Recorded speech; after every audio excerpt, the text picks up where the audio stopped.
Baik, Assalamualaikum warahmatullahi wabarakatuh. Selamat siang ibu-ibu dan mbak-mbak semuanya. Hari ini saya akan menyampaikan materi mengenai uji T atau skor T begitu. Jadi kalau kita sempat belajar statistika inferensial kemarin, kita mengenal yang namanya statistika parametrik dan statistika non-parametrik. Nah, kebetulan uji T adalah salah satu uji statistika parametrik. Jadi ada beberapa asumsi atau syarat yang perlu dipenuhi untuk bisa melakukan uji T. Nah, sebelum kita lanjutkan, saya perkenalkan dulu. Uji T itu ada yang untuk satu sampel, ada juga yang untuk dua sampel. Nah, hari ini kita belajarnya untuk yang satu sampel saja. Kapan kita menggunakan uji T satu sampel? Yaitu ketika kita punya penelitian yang tujuannya untuk membandingkan satu rata-rata kelompok. Ya, jadi yang dibandingkan adalah satu rata-rata kelompok. Kemudian skala pengukurannya, skala data yang kita miliki itu adalah numerik, boleh interval, boleh rasio. Kemudian yang ketiga, syaratnya harus berdistribusi normal. Ya, jadi kalau ingat di statistika parametrik syaratnya skala datanya numerik, distribusinya normal. Jadi karena uji T memang merupakan salah satu contoh dari statistika parametrik, maka di dalam uji T juga harus dipenuhi syarat-syarat seperti skala datanya interval rasio atau numerik tadi, dan distribusi datanya juga harus normal. Nah, ini adalah contoh penggunaan uji T satu sampel. Misalkan kita mau penelitian yang tujuannya untuk membandingkan tinggi badan anak, rata-rata tinggi badan anak dengan rata-rata tinggi badan anak secara nasional. Jadi kita punya data tinggi badan anak, kita cari rata-ratanya, kemudian kita bandingkan apakah sama antara rata-rata tinggi badan anak yang kita lakukan penelitian dengan rata-rata tinggi badan anak standar nasional. Ya, jadi yang dibandingkan satu kelompok tadi, apa kelompoknya? Ya, rata-rata tinggi badan anak. Kemudian yang kedua, kita membandingkan nilai rata-rata ujian nasional dengan nilai rata-rata ujian nasional se-Indonesia, misalkan seperti itu. Ya, jadi yang kita bandingkan adalah nilai rata-rata UN-nya populasi penelitian kita atau sampel penelitian kita bandingkan dengan rata-rata nilai ujian nasional provinsi misalkan atau se-Indonesia seperti itu. Itu contohnya. Nah, langkah pengujiannya ada 5 langkah. Yang pertama kita tetapkan H0 dan H1-nya. Kemudian kita tetapkan alfanya. Alfa itu adalah derajat kesalahannya atau toleransi kesalahannya berapa yang kita gunakan. Kemudian kita lakukan perhitungan karena kita menggunakannya manual. Kalau manual kita pakai menghitung T. Rumusnya seperti yang disampaikan berikut. Gitu ya. Jadi kalau mencari T hitung itu bisa didapatkan dari X bar. X bar itu adalah rata-rata kelompok dikurangi mu. Mu itu adalah nilai standar atau rata-rata standar yang kita gunakan dibagi standar deviasi per akar N. N adalah jumlah dari data atau jumlah sampelnya. Di mana cara kita mencari standar deviasi ini sudah ada di sebelah. Ya, kalau tidak salah waktu statistika deskriptif kemarin kita sudah belajar mengenai cara mencari standar deviasi. Setelah kita dapatkan T hitung, kita lanjutkan mencari T tabel. Karena pada perhitungan manual, untuk mengambil kesimpulan apakah H0 kita ditolak atau H0 kita diterima, itu kita harus membandingkan antara T hitung dengan T tabel. Nanti akan saya tunjukkan bagaimana cara mencari harga T tabel. Ya, perlu diingat dalam tabel kita menggunakan atau butuh bantuan dari derajat bebas dan juga alfanya. Jadi harus diketahui derajat bebasnya berapa, alfanya berapa. Ini derajat bebasnya pada uji T1 sampel kita peroleh dengan cara N-1. Kemudian setelah T tabelnya diketahui, T hitungnya diketahui, maka kita lakukan pengambilan kesimpulan dengan cara membandingkan T hitung dengan T tabel. Langsung saja kita masuk ke contoh soal. Di sini ada seorang peneliti ingin membandingkan rata-rata tinggi badan siswa SD kelas 6 di sekolah A dan ia ingin membandingkan dengan rata-rata tinggi badan standar nasional. Kelas 6 SD kalau secara nasional itu rata-rata berapa? Seperti itu. Nah, peneliti mengambil sampel sebanyak 20 siswa SD kelas 6 di sekolah A. Nah, dengan alfa 0,05, ujilah hipotesis tersebut. Langkah-langkahnya seperti yang tadi disampaikan, ada 5 langkah. Yang pertama, kita tentukan hipotesisnya. Hipotesis H0 yang tertulis seperti ini namanya hipotesis statistik. Jadi kalau kita baca H0-nya, mu atau X bar gitu ya, di sini bisa X bar tadi atau mu sama dengan mu 0 atau X bar sama dengan mu kalau kita pakai simbol yang di atas tadi.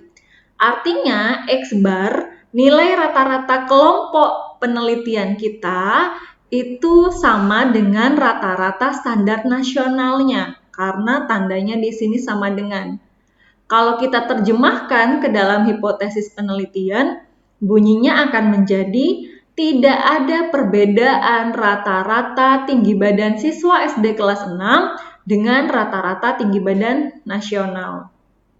Ya, di sini tandanya sama dengan, berarti tidak ada perbedaan. Rata-rata tinggi badan siswa kelas 6 SD yang kita teliti itu sama dengan rata-rata tinggi badan nasional. Kemudian H1-nya berbunyi mu tidak sama dengan mu 0. Atau kalau kita pakai simbol yang tadi seperti di rumus, bunyinya akan menjadi X bar tidak sama dengan mu.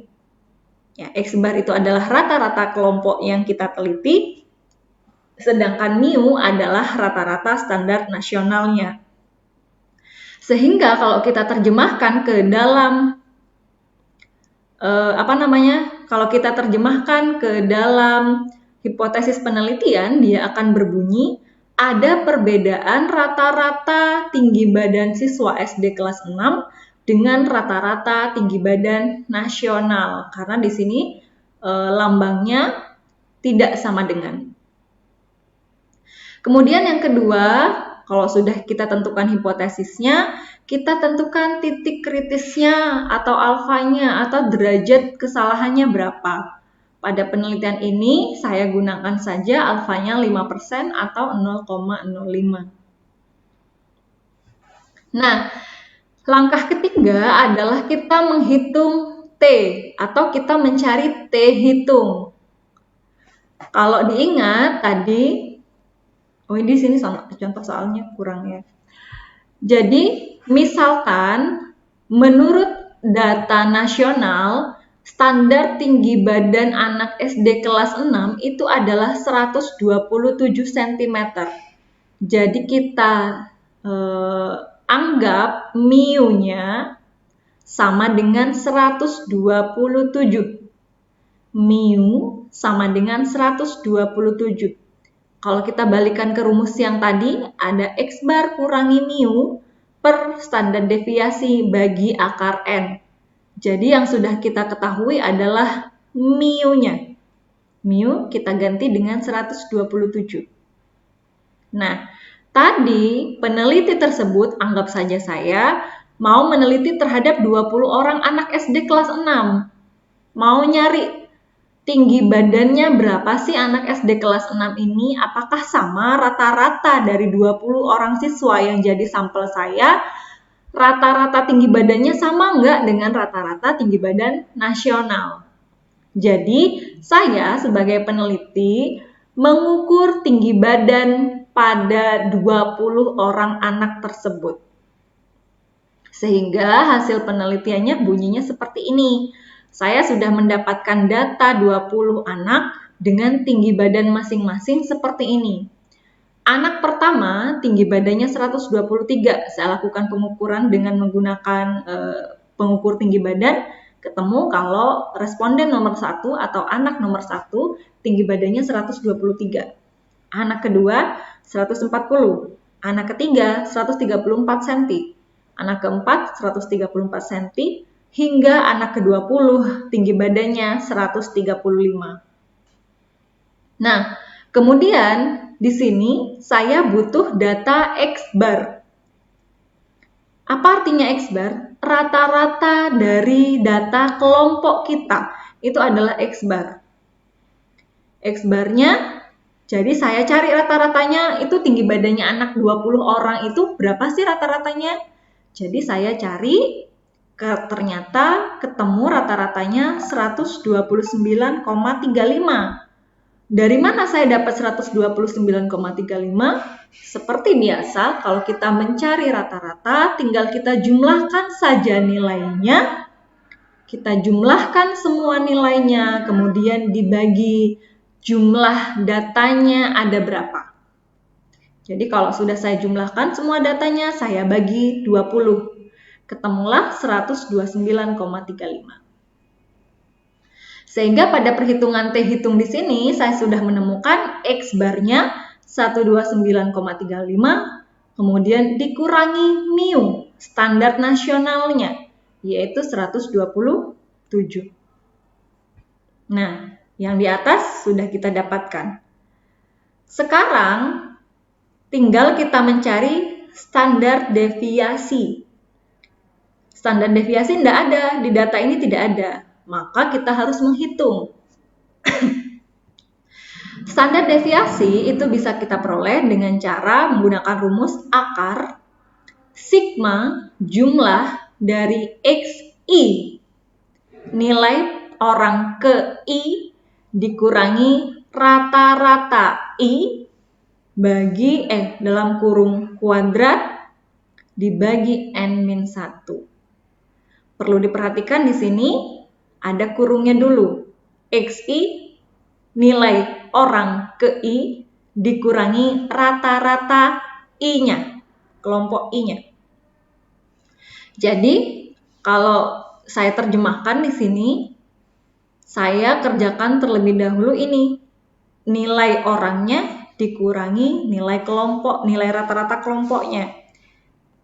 Dari mana? Berarti yang mana? Sini.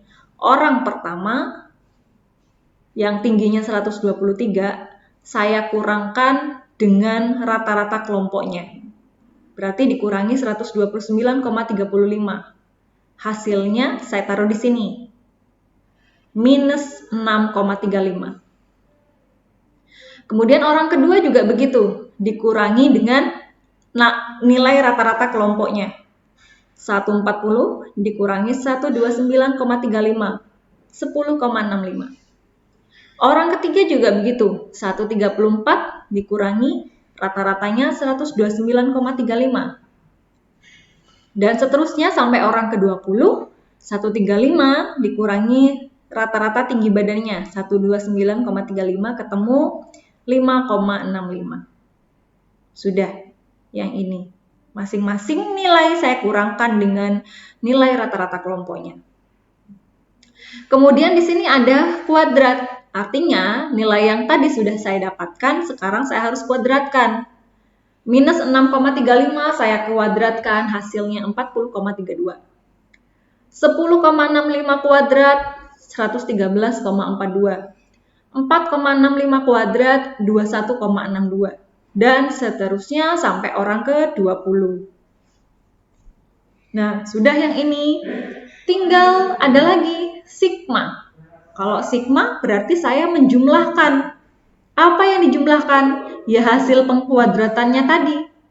Saya jumlahkan 40,32 tambah 113,42 tambah 21,62 dan seterusnya sampai ke bawah sampai orang ke-20 ketemu jumlah keseluruhannya adalah 654,55. Saya salin ke sini.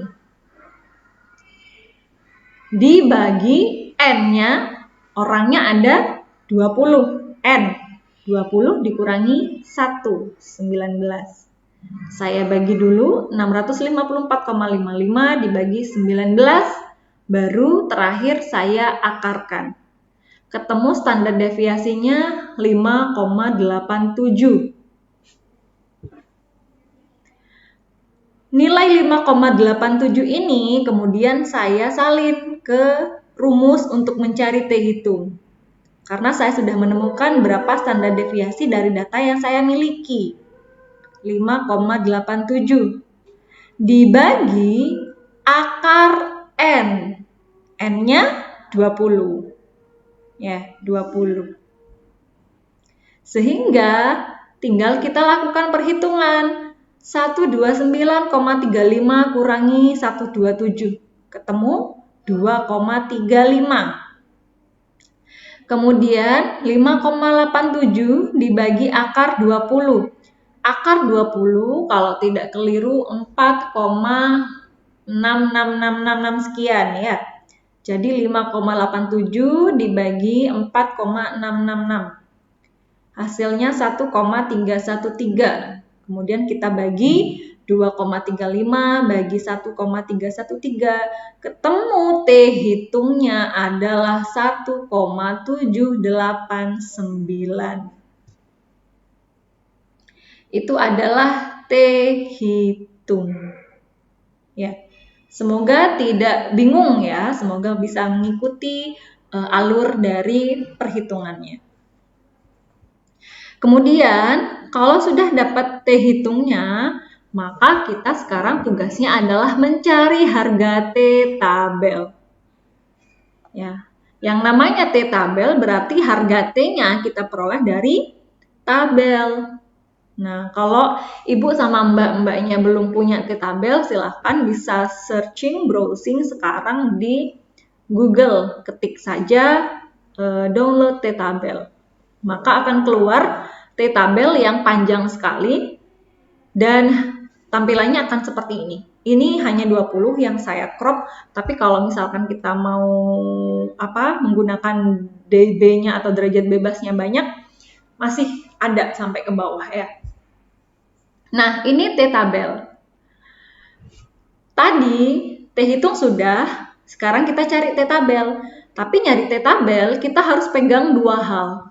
Yang pertama adalah DF atau degree of freedom atau Indonesianya adalah derajat bebas. Yang kalau Mbak sama ibunya ingat tadi DF kita peroleh dengan N-1, berarti N-nya 20, N dikurangi 1, 19. Maka kita cari DF-nya 19. Kemudian PR ini adalah probability. Ya, kita cari yang 0,05. Nah, 0,05 ada dua. Yang mana? Ya, ini alfa per 2. Ini alfa. Yang di atas alfa per 2. Ya, alfa per 2. Jadi yang di bawah ini alfa, di atasnya alfa per 2. Ini ya, 0,05. Karena tadi kita pakai alfanya yang 0,05. Sehingga kita cari titik potongnya sekarang antara alfa 0,05 dengan derajat bebas 19. Ini ketemu harga T tabelnya 2,093. Ya, 2,093. Berarti sekarang posisinya kita sudah dapatkan harga T hitung dan juga harga T tabel. Ya. Nah, cara mengambil kesimpulan terakhir kita bandingkan antara T hitung dengan T tabel. T hitung dengan T tabel. 1,789 hasil perhitungan T kita itu lebih kecil dari harga T tabel. T tabelnya 2,093. Sehingga kalau T hitungnya lebih kecil dari T tabel, artinya H0 kita diterima. Sehingga tidak ada perbedaan rata-rata tinggi badan siswa SD kelas 6 dengan tinggi badan rata-rata nasional. Diingat, kita bisa menolak H0 jika pada hasil perhitungan manual yang kita lakukan, kita memperoleh T hitung atau nilai T hitung lebih besar dari T tabel. Ya, baru kita bisa menolak H0. Tapi kalau kita menggunakan nilai signifikansi, nilai p-value yang kita peroleh dari perhitungan menggunakan aplikasi semacam SPSS gitu ya, kita bisa menolak H0 jika nilai signifikansinya lebih kecil dari alfa. Jadi jangan terbalik. Ya. Nah, pada penelitian kita yang tadi kebetulan T hitung kita lebih kecil dari T tabel. Ya, 1,789 itu lebih kecil dari 2,093. Sehingga kesimpulannya kita gagal menolak H0. Artinya H0-nya kita terima.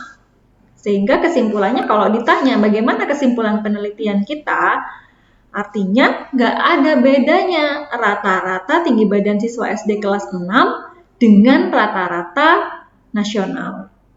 Seperti itu.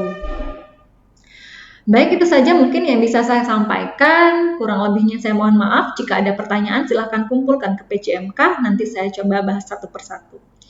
Demikian saya akhiri. Wassalamualaikum warahmatullahi wabarakatuh.